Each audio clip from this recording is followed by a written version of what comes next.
Hello, you lovely people. It's time for round 2 of me showing you how I do things while actually having no real clue about what I'm doing. This time I want to at least try to explain how I personally animate. Like making comics and the art experience in general, I am very much still learning and am by no means a professional. This is just a hobby of mine I do for fun. What I want to do with this video is looking how I, in my personal process, go about animating. I am not really trying to teach you all of the basics of animation because, frankly, I am still learning them myself and I don't trust myself to do a good job at it. Especially when there are already some amazing videos out there teaching you just that and more, that I highly recommend checking out if you're really trying to learn. And if you're trying to figure out a specific art program and you're not vibing with my programs of choice, maybe these videos will be helpful for you. So my thought is that throughout this video, when I feel like an extra lesson is warranted, I'll be recommending a specific video that you can choose to watch if you want to learn more, or ignore if you're only here for my ramblings. Which, if you are, aw, that's sweet, thank you, you can stay. I'm also not 100% sure that I'm using the terminology correct, like I think I am, but since I'm self-taught and, well, a little dumb, it is very much possible that I have misunderstood some things. So, take all my explanation attempts with a grain of salt. Maybe some of the things I do can be helpful to you too. Or maybe, depending on your viewpoint, I can be an amazing example of, hey children, do not do it like this, which honestly is an accomplishment in its own right. Remember, my way is not the correct way, it is just a way. Okay, let's go. I animate digitally, generally in 12 FPS by pose to pose, on my Huion H610 Pro in Clip Studio Paint and throw everything into an ancient editing program called Windows Movie Maker. Now that some of you had a heart attack by some of those words, let me explain what all of this means. Chapter 1. Frame by frame animation. Okay, even though I said I will not really talk about the basics, I have to at least talk about the bare bones of animation. So again, for all the important animation lessons that all the cool kids are doing, like anticipation, staging, arcs, exaggeration, appeal, you know, all of the wonderful 12 very important principles for animating, go to Professor Becker over here. What I'm talking about is literally level 0, frame by frame animation, making things move. Like this. Why are frames? You probably heard something along the lines of 12, 24, or, God forbid, 60 FPS, and maybe you thought, ew, math. I thought art kids don't need math. But fear not, it is not that complicated.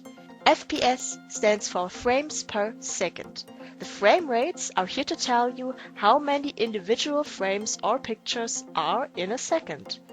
Sometimes animators refer to this by saying if they are drawing on ones or twos, etc., etc. Drawing on ones means that they'll be drawing at 24 frames per second, and drawing on twos means drawing on 12 frames per second, which means that the individual pictures will stay twice as long on screen. Simple enough. Usually, the more frames are in a second, the smoother the animation will be. But, and that's a big but, do not equate smoother animation equals better animation. Or even think that you have to consistently draw your chosen frame rate throughout your whole project, because how many frames you need for every movement can really just depend. By default, I try to stick to animating 12 frames per second, so I draw on twos.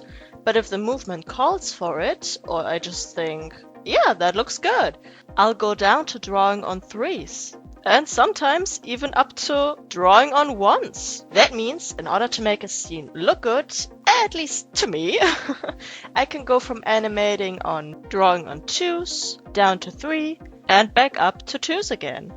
And it has happened once or twice that I have indulged myself to draw on ones, if I thought it was needed for the movement.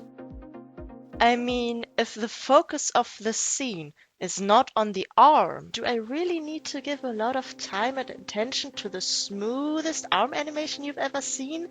Or can I just boop, 4 poses, animate it on 2s, and be done with it? I don't know. The process of determination of how many frames I need kinda comes down to vibes. It's honestly a form of artistic expression or time efficiency. You can see examples of animating on 2s in some of the original Disney films. The Spider-Verse animators alternated between on 2s and on 1s, depending on the nature of the scene. Now that we have that out of the way, let's make things move. Squash and stretch. There are 2 things I refer to as squash and stretch. One is every animator's starting point. The bouncing ball animation, where you actually draw an object frame by frame to have a flowy movement. And the other one is something I first really noticed in these lovely storytime animators. Here you draw your character in a few different poses and connect them, not with in-between frames, but with the same pose you just drew. Copy that frame 2 times. Take the lasso tool and squash 1 and stretch the same pose. Now you created a cute little bubble motion. I really like to do it with my chibi style scenes. It really looks adorable to me and saves me a lot of time for something that really doesn't need elaborate framework. Straight ahead, pose to pose. Now, for the things that actually require more frames, you can tackle a scene 2 ways. Straight ahead and pose to pose. And they're kinda just what they sound like.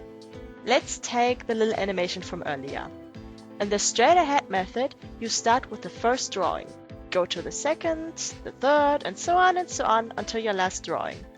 Pose to pose means you draw your keyframes first and connect them with in-betweens later. Most of the time I use the pose to pose method because I can control the character movement from beginning to end a lot better. It also helps me with the character size and ensures I don't end up going from this to this, from big boy to small boy.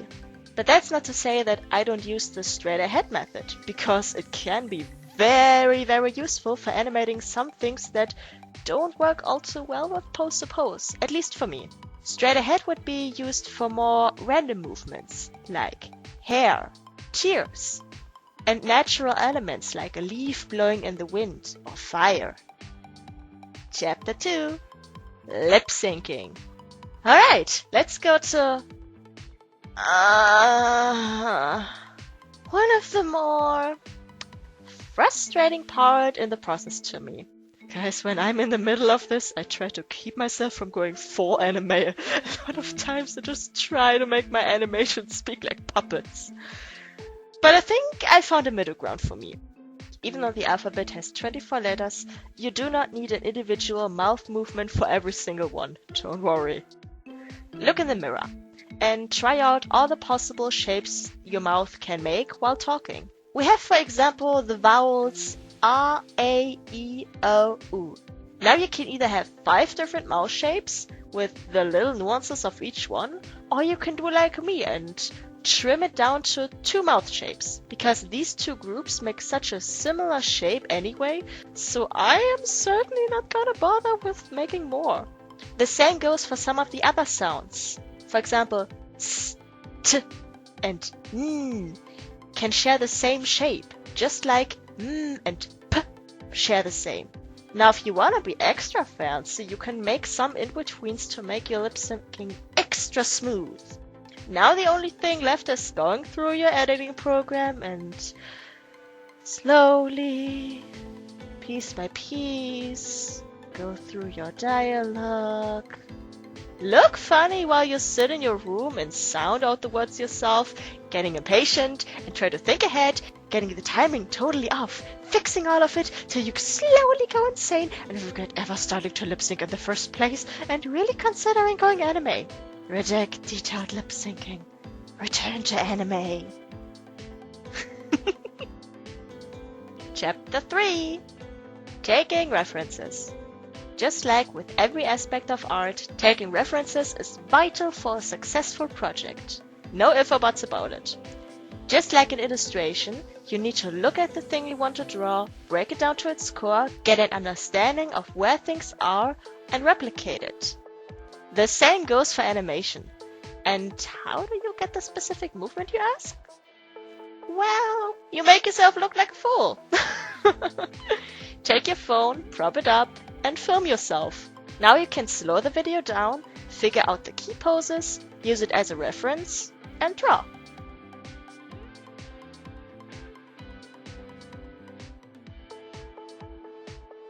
I am not going to tell you how long I sat there in my room, late into the night, like a gremlin, and trying to figure out this gosh darn movements in my head before I finally realized, wait, that is not what I saw Disney animators do in the extra features of my special collection, The Little Mermaid DVD. They had models, and they filmed entire scenes in live action first. At that time, there was a question, in drawing Ariel, should we bring in a live action model for reference? And they brought in lions? We use a lot of live action footage of lions running, walking, and hunting, and everyday life. There's a ton of documentaries that we were able to use. And there's some actual lions that came into the studio. What was I thinking, being stupid? Guys, really, spare yourself the pain. References are everything. And I think it's really paying off for my art. When I started animating, there were some movements that I continuously needed a reference for, but now I can more or less do by freehand, because I did it so often that now it's in my brain and muscle memory. Just like how I can draw some poses like second nature, and for others, I still need to look at the reference to get it right. Another really cool animation technique I found out in my extra DVD special collection thingies, commentaries, is rotoscoping. Rotoscoping is when you use real-life film footage as a base layer and trace over it. What I'm talking about specifically is making your own footage and use it. I think the effect and feeling of rotoscope animation can be really unique and pretty to look at. A thing that I have personally really enjoyed to rotoscope so far is this. Close-up of hand movements. The nuance in the movement this technique captures really fascinates me, and some of my favorite music videos made incredible use of it. This technique can look so freaking awesome in how it's affecting such a subtle mood change. I love it. I'm just saying, if major animation studios do it in the business, like or overload the mouse, then I sure as heck am gonna follow. Chapter 4. Making and reusing assets. If you know my channel, you might have noticed something. I make a lot, and I mean a lot of standard-sized animations. And what does that mean? I draw the same things over and over and over and over and over again, and it takes up a lot of time and work. So, what do I do to work more efficiently? I save my assets. For example, the background of the living room where the characters are most of the time, save and reuse for other scenes. A new mouse shape for lip syncing, put it in the lip sync assets folder. Specific clothing details and designs, saved and reused. Animation is a very tedious thing, and when the opportunity comes to work a bit smarter than harder, well, I think that's alright. Because the time I spent on redrawing Logan's logo every frame for months and months, I will never get that back. Oh gosh. Why past me? Why? Chapter 5. Programs. As I've said in the beginning, I use the Huion H610 Pro tablet and I draw in Clip Studio Paint. For animations on YouTube, I draw on a 1920 x 1080 pixels canvas. I then export every frame of a scene to a PNG format and number them, and then put all the pictures in Windows Movie Maker where I edit the video, lip sync, save it in a 16:9 format, save every 2 minutes because this program hates me, and boop! Movie. Done! A lot of you who already know how to animate are probably a bit dumbfounded by this. As much as I am scared out of my mind when I watch other people animate. Listen, I am an old lady by now, so basically I have already one foot in the grave. So looking at this type of program with all the strange clinkets and the thought of having to relearn all the things I did until now puts the fear of God in me. But seriously, sooner or later I'll probably sit down at least to try to understand what's going on there. But at this stage, for now, I'll proceed to torture myself with my own strange animation method. Christ, who uses Windows Movie Maker at this day and age? Chapter 6. What I learned over the years. At this point, I've been animating since 2018, and as you probably realized through my painful screech of suffering throughout this video, I've learned a lot in this time. And I'd like to believe that I have at least somewhat, maybe a little bit improved. Look at all these attempted walk cycles. Oh dear. I think aside from what I've already said, like checking out some real animation tutorials over there, using references, saving your time by making assets, and little shortcuts, the thing that really stuck with me is the lesson of keeping things simple. Do I, a hobby animator, really need 50 frames for an arm movement? Nah, make it 3 frames. Keep it simple. Should I really color so elaborately? Nah, let's try flat shading for a more consistent look. Keep it simple. Is my character a bit too over-designed and has too many details to keep track of? Yes, absolutely, you idiot. Keep it simple. Chapter 7. How to actually start? Like I said in my last art tips video, the same concept of starting with small project applies, I think, tenfold to animation. Suddenly jumping in with the multi-episode epic you always wanted to tell, or a 20-minute short film with no practice will grind you to its gears. For your very first animation practice, I recommend something very, very simple. A blinking animation. It's relatively easy, fast, and seeing a character of yours coming to life even a little bit is incredibly motivating. After that, what do? Let me take your attention to this. Behold, the animation meme. This concept is freaking amazing. Animation memes are short and mostly focus on one animation that you can work hard on and loop around multiple times. And with every new video, you can make it a fun learning experience and work on the 12 principles and tackle a new animation technique each time. It will give you the satisfaction of finishing something, and honestly, they're just really fun to do. And if my tiny brain can do it, then you can do it too. I believe in you. I hope at least some of the things I talked about were at least a bit helpful or interesting to you. Again, as a reminder, this is just my stupid way of animating, and I still have so much to learn myself. Thank you so much for watching anyway. And if you want to support me, you can make a small donation over on my Ko-Fi. Link in the description. So, this is all folks. Don't forget to stay fluffy. Bye!